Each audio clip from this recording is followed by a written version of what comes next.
child, that your skin can bring you so much pain. Now I hear you say you got the best of both ways. Won't you come and take a walk in my shoes and tell me if you take my place? Undercover of my skin, I've heard all your names. If it's all the same, I'll keep on walking. Undercover of my skin, I've heard all your names. If it's all the same, I'll keep on walking.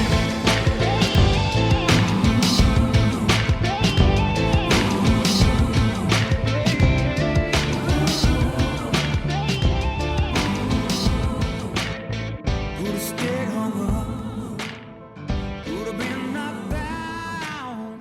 But here I stand, a man whose roots he understands, and I'm gonna hold my head up high.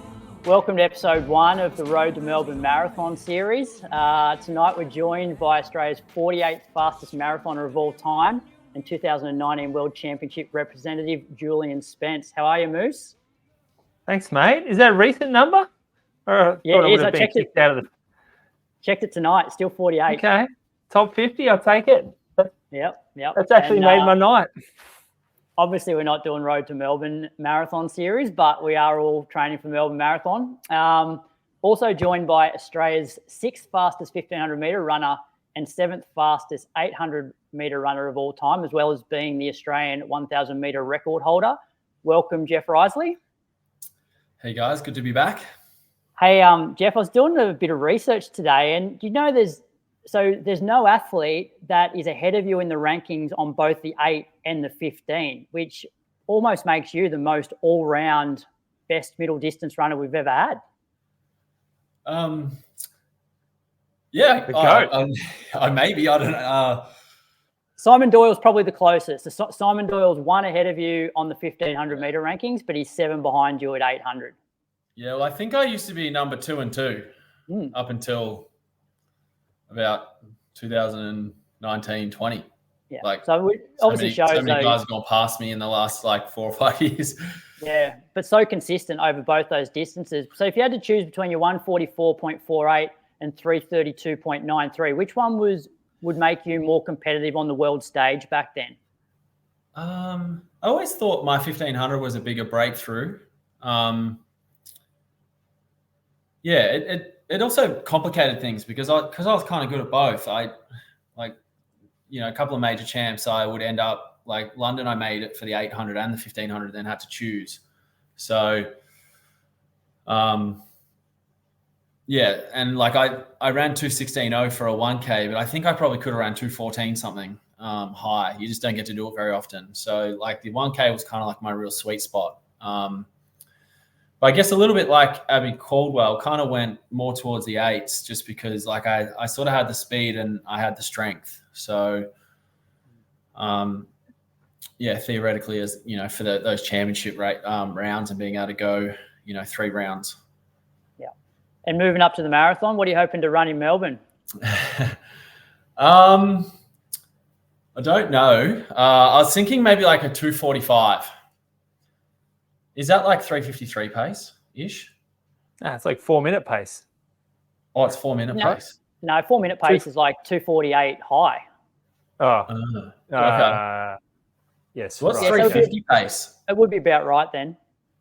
3:50. Yeah.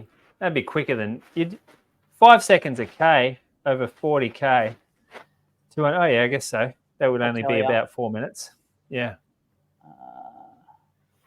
It's a bit of an unknown. Like I ran 33 the other day and my mates left at 28. And, when you're just on the long run on your own and you're just like, you kind of want to get it over and done with. All of a sudden I found myself running 350Ks pretty easily.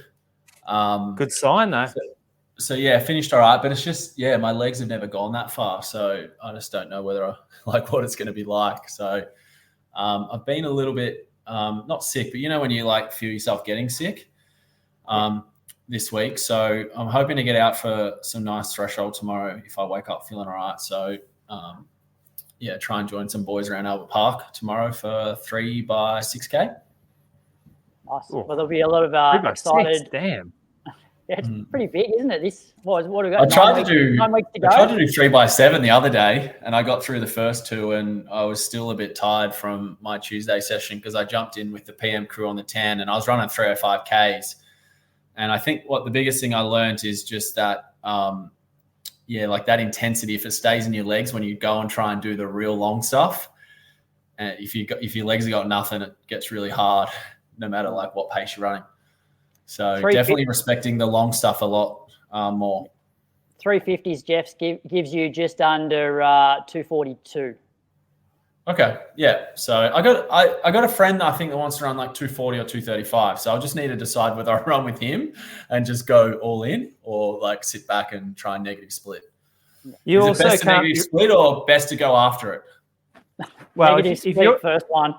Try negative split. But have fun. Crokes, this man's running 305s per K, and then he wants to run 2 hours 45. Like, that's a laugh. Like, yeah, you're going to feel like you're walking. Yeah, I know, but I just know that by the time I get to 35, my legs are going to be like giving way on me. Do you know what I mean? How many Ks a week are you running? Like 60. Yeah. Yeah, that'll hurt you. That's where it gets tough. It's just that strength. Yeah. So I'm sort of just concentrating on like one big like weekend run, and then I ran 75K last week actually. When you put 33 on one run, it's not that hard to get another 35 or 40. So I probably will get up to 80. But yeah, I'm just sort of trying to like go really hard and then just get lots of recovery. That's my goal. Just kind of keep ticking over a bit and just like do one really specific session. So I'm probably going to alternate between like one big Mara session and then one big long run. And then the rest of the week, I might only hit 10 or 15K a day, or like for the days that I run. Yeah. Is that an okay way to do it? That'll get you more than 60 though. You'll be up a fair bit higher than that, I reckon. That'll be like 100. Oh, if I run 4 times a week and like they're 10 or 15. It's 60, but then you got a third. Yeah, you got to. I reckon I'll be around 75 to 80. Yeah. So. All right. So we'll talk about some world athletics now, some Olympics. So tonight we've got the women's 1500 semis to recap, men's 800 semis, which we've just watched, and preview the women's 10K, which is tomorrow morning, and potentially, I guess, men's marathon, which is tomorrow afternoon. So a little bit to cover.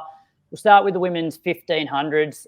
So Georgia Griffith was in semi-final 1, and she got to the front. I think she was a reluctant leader along with Chepchirchir from Kenya. But they weren't rolling real quick. And that's, you could tell that Georgia was pretty reluctant. So they went like 66.8.